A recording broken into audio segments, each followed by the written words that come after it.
G'day, this is the second part of the no catch bowl turning videos. Now the first one proved to be very popular and I got an enormous amount of comments and feedback from that video. I did start responding to all of those comments, but in the end, sorry, it just got a bit too much. And look, I'll just use this video right now to say thank you to everyone that has commented. I've also been heartened by the financial support sent my way. I'm trying to dedicate more time to this YouTubing so that I can bring to you good quality information about wood turning and projects. I'm keen to help as many wood turners out there enjoy what I have enjoyed over a number of years. I also want to help you do it safely. But it all takes time and I do need to get on with other work that pays the bills. Just one 20-minute video, for instance, would take me at least a day to not only film but also edit. So any support from you, my subscribers, is very much appreciated and will help me achieve my goal, which is to become a full-time YouTuber, uploading quality videos every week. So go to uturn.tv where you'll see a variety of ways that you can support my YouTubing. One of them is actually to buy one of these U-turn wood turning jackets, just hot off the press, and I will ship them anywhere in the world, about $15 Australian dollars for shipping anywhere in the world. Or you could buy one of these limited edition U-turn bowl gouges. It's a collaboration between U-turn and Woodcut Tools. My favourite bowl gouge, I have put a bull oak handle on here. It's got the U-turn logo on there with Brendan Stemp, and that's on my website if you are interested in buying one of those. That's enough for the intro. Let's get on with part 2 of no catch bowl turning.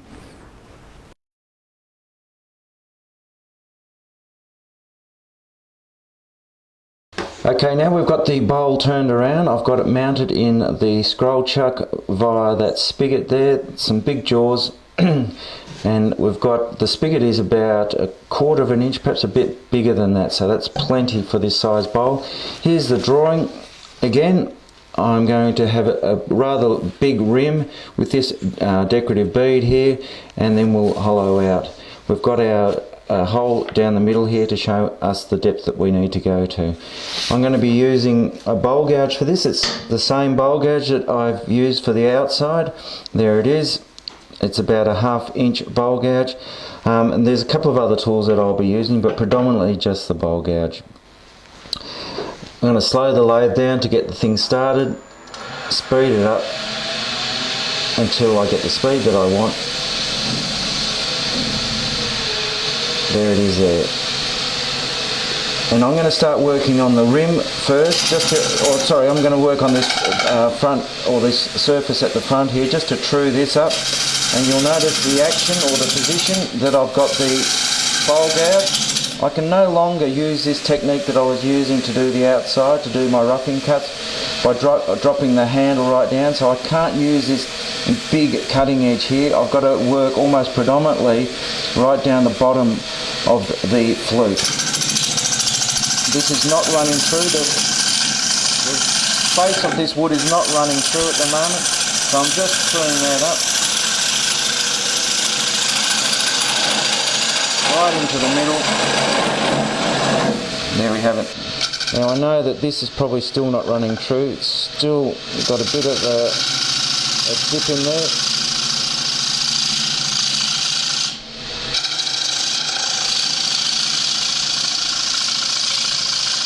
Now just let's have a look, stop and have a look at that cut there. I'll just turn the lathe off. You can see that the direction of the rotation of the wood is something like that. And I've just broken that pencil, and there is the angle that the cutting edge is being presented to that rotation.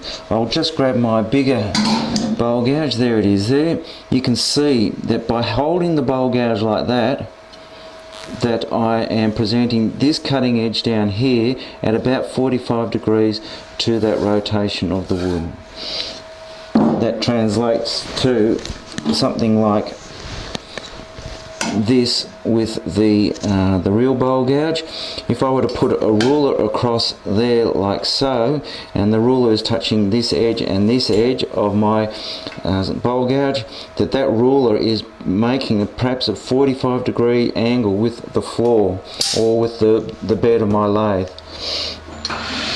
So that's the cutting action, that's the technique that I'm going to be using almost predominantly.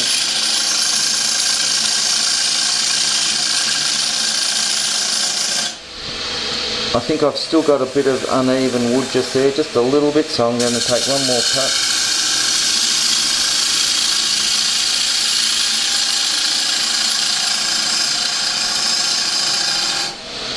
There is the rim, nice and true. I'm just going to do another cut back this way.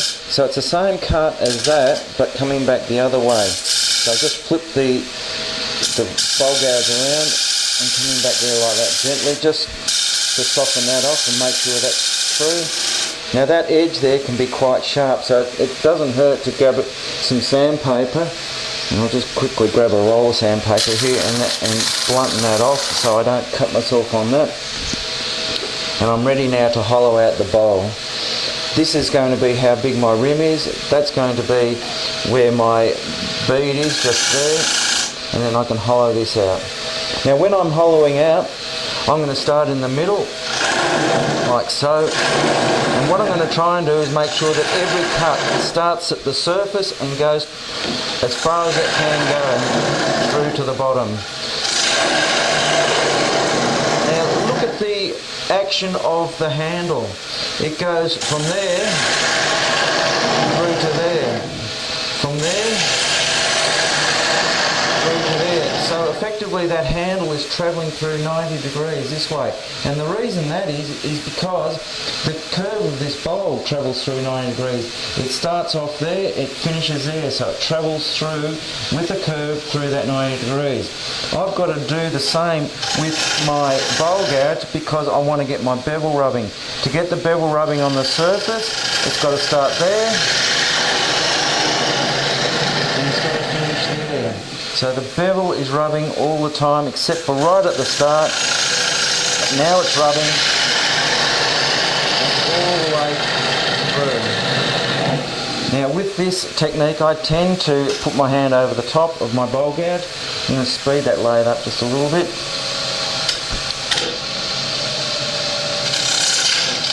Now initially the centrifugal forces want to throw the tool out like this, so what I've got to do is I've just got to make sure that I've got a tight hold on the tool, pressing down on the tool rest firmly, get that cut established. Once I've got the cut established, I can relax. I can even take that hand away. To start, it wants to throw out this way, but I'm going to resist that. Look where the bowl gouge handle is. It's right over the other side of the lathe. Once I get things started, I can take that hand away. Now this cut that I'm using here, or the position of the flute, the position of my cut, all that sort of thing is very similar to this. Very similar position.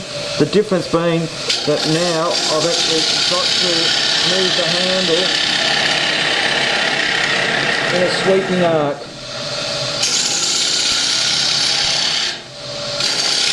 And as I said, I'm going to try and do every cut that I can and start it at the top and go all the way through. As opposed to doing this sort of thing. A little bit more, a little bit more.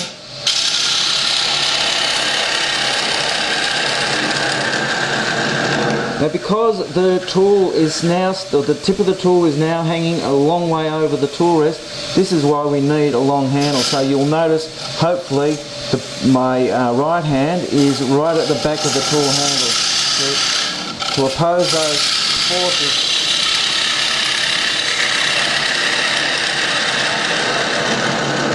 I think I can speed the lathe up even more.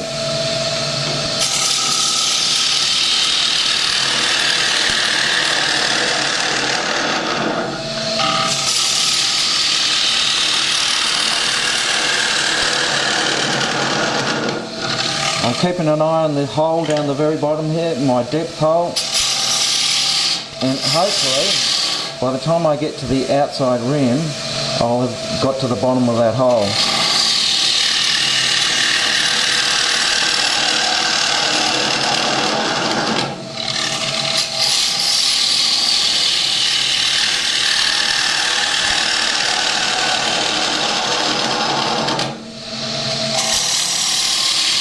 Now what I can do here, I'll turn the lathe off. I can actually now angle that tool rest in there a little bit. Look at this beautiful timber, camphor laurel.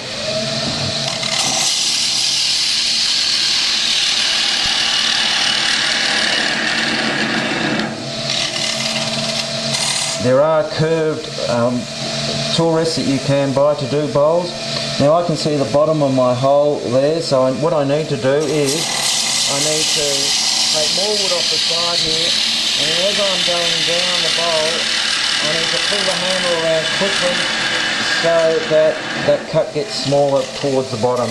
So a lot of wood being taken off here, and as I get to the bottom I can back off. I'm almost at the bottom of the hole there, so I've got to take more wood off here. As I go around, I'm backing off.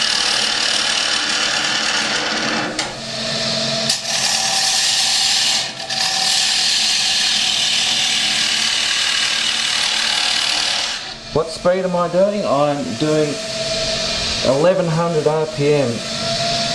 Now I'm doing faster speed. I'm going up to 1300 now. The faster this lathe or the faster the timber is travelling, the better the cut. The cleaner the cut.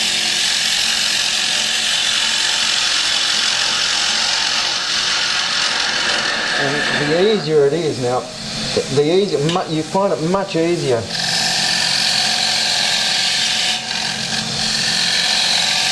Now look, there's the bevel rubbing. Look where the handle of the tool is. It's way over the other side of the lathe. And then the lathe, or the handle's got to sweep through a 90-degree arc to get that curve.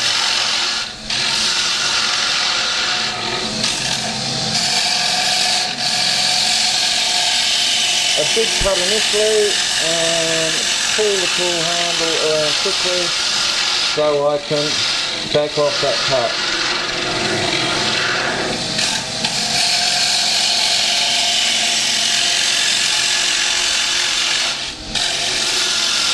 I fell off the cut there. The reason I fell off the cut is because I pulled the handle around too quickly, so I then got to go back and establish where that cut finished, and off I go again.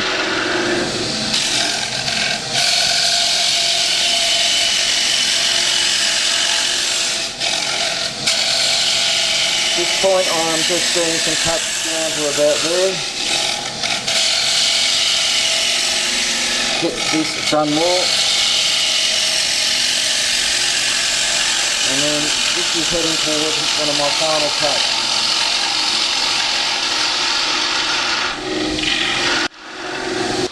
Now let's have a look at the dangers where you might have a catch with the bowl gouge when we're hollowing out. Now to do that, let's just draw a line around here again to show the rotation of the wood. And it's something like that. So the wood is just basically rotating quite simply in that direction like that. Now if I present that long cutting edge of the chisel like that, you can see that it's not at 45 degrees. It's almost perpendicular to that line, and that is asking for danger, courting danger. It basically means that you are going to try and take off too much wood all at once.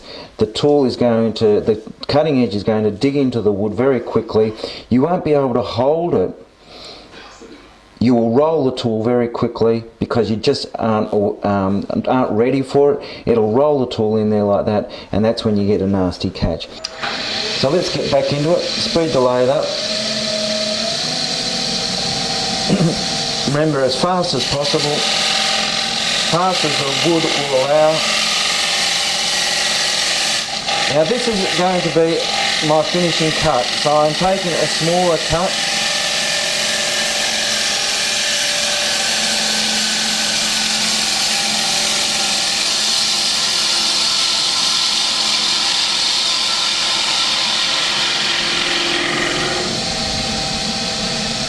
And there we have it.